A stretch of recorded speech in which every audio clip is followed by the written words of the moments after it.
Hmm, what should I do with all of this shredded coconut? I've got so much to use. I guess it is technically juiceless now. Oh, I know.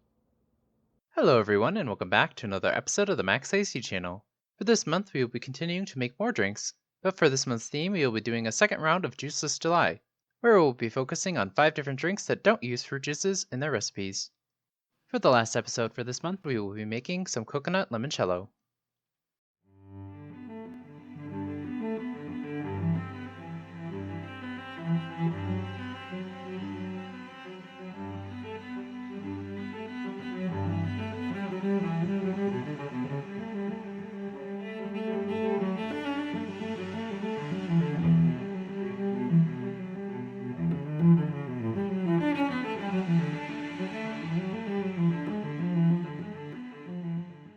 For this recipe, you will need one 750 milliliter bottle of everclear, or if you can't find it, because apparently it's illegal in some places, you can substitute with vodka, but try to get as high of a proof as you can, since that will help with extracting the most flavor.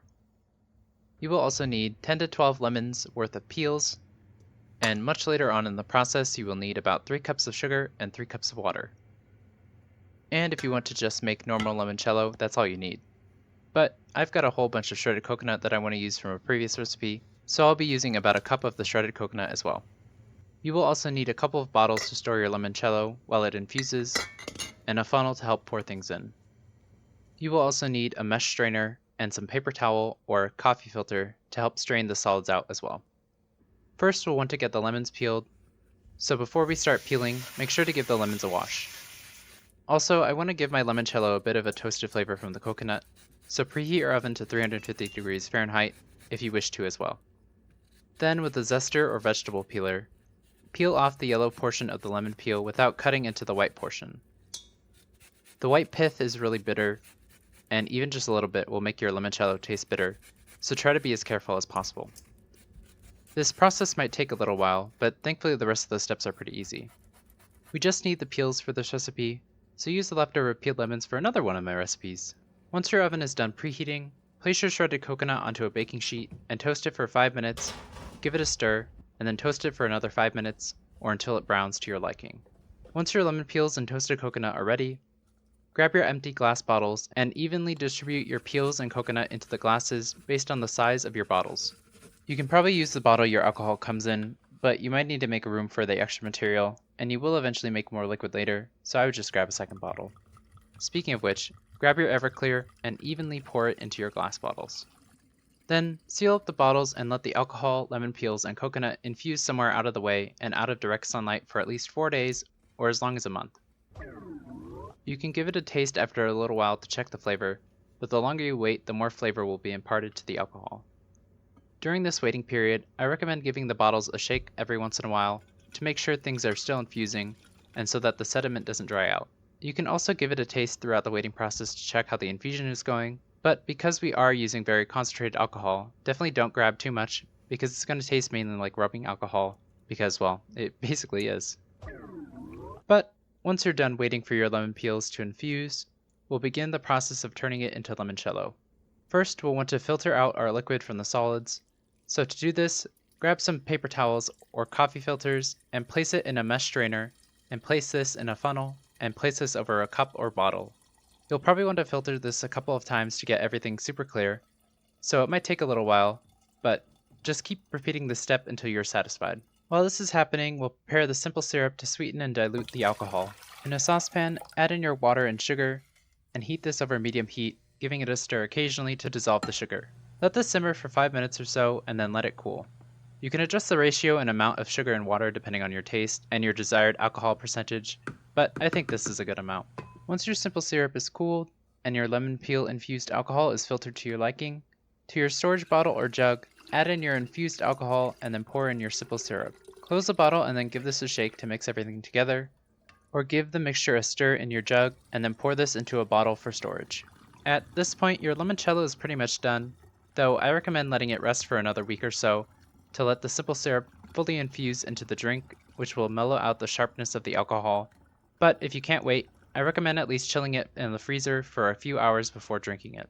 You can also give it a taste now to check the sugar levels, but remember that there's going to be a bit of a bite to it that will go away as it infuses, so if it tastes sweet with a taste of lemon peel, it should be good.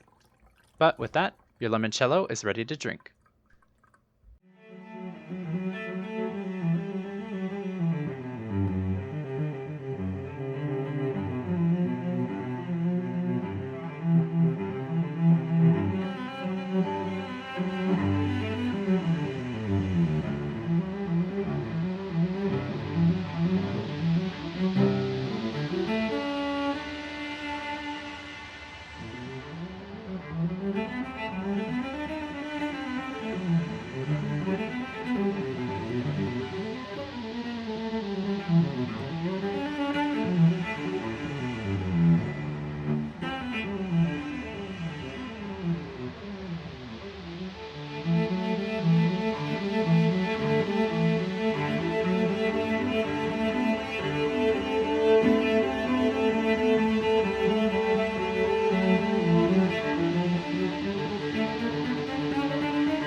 Back when I was younger, my old neighbor Frank used to make some wine at his house and had a bunch of people over to help during the summer months.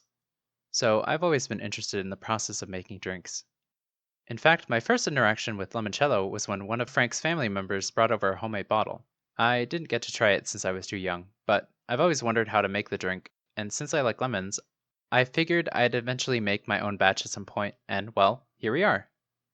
My limoncello tastes very similar to the one I used in the mint julep iced tea recipe, but I think mine's a little bit stronger due to me using a stronger alcohol base, but I could always dilute it more if needed later.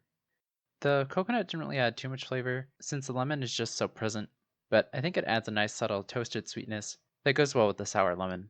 Also, I think it helped clear out the liquid since it never really got cloudy, but that could also be because I grated the lemon zest rather than peeling it. And I did use a high percentage alcohol, so I think that helped as well. This is actually my first time making this drink, so I wasn't entirely sure what to expect, but I was pleasantly surprised at just how simple it was. I really enjoy how easy it is to experiment and try different combinations of fruits and flavors to create a unique limoncello. For example, I used normal simple syrup for this batch, but you definitely can experiment with different infusions such as lavender simple syrup, which I think would go amazing with the lemon flavor. You can also add the flavors earlier in the process and infuse it with the lemon peels, like I did with the coconut. Some ingredients I recommend trying are strawberries, raspberries, and or mint. You can even try out different citrus fruit peels, such as oranges or limes, and I'm sure it'll turn out great. But whatever you decide to add, I definitely recommend giving this as a gift to those who enjoy lemon flavored drinks, since it gives you a way to add a nice personal touch, adding to the specialness and uniqueness of the gift. And you'll probably make more than you realize, so it's definitely a good way to give away your extras. Just make sure to set some time aside to let the flavors infuse and develop. Speaking of which, after much difficulty from me not remembering how to make a website after 4 years of not doing it, as well as technology being dumb, I finally have my website up and running. Well, I ran out of time trying to fix a JavaScript issue with the header, so it only has one recipe on it so far. But on the bright side, the header function is working now. And I do plan on eventually getting everything up, so definitely keep checking on the website. Getting back into web design has been a lot of fun, and I've definitely spent a lot of time messing around with all the new changes added to the WordPress system, so I'll definitely keep updating you all on all that I add to the website. Hello everyone, and welcome back to another episode of the Max AC channel. Oh, and I guess I should mention what the website is called. So go to sirrank0productions.com for your recipe needs, as well as for some other projects I have in mind in the future. Anyway, I hope you all enjoyed the video. In the comments below, let me know how it went if you decided to make it, and let me know if there's anything you want me to make next. Like the video, share with your friends and family, and subscribe to this channel for more episodes of the Max AC channel. And remember, if you want to stay cool in the kitchen, turn your AC to the max and watch the Max AC channel. Shoo, fly. Don't bother me.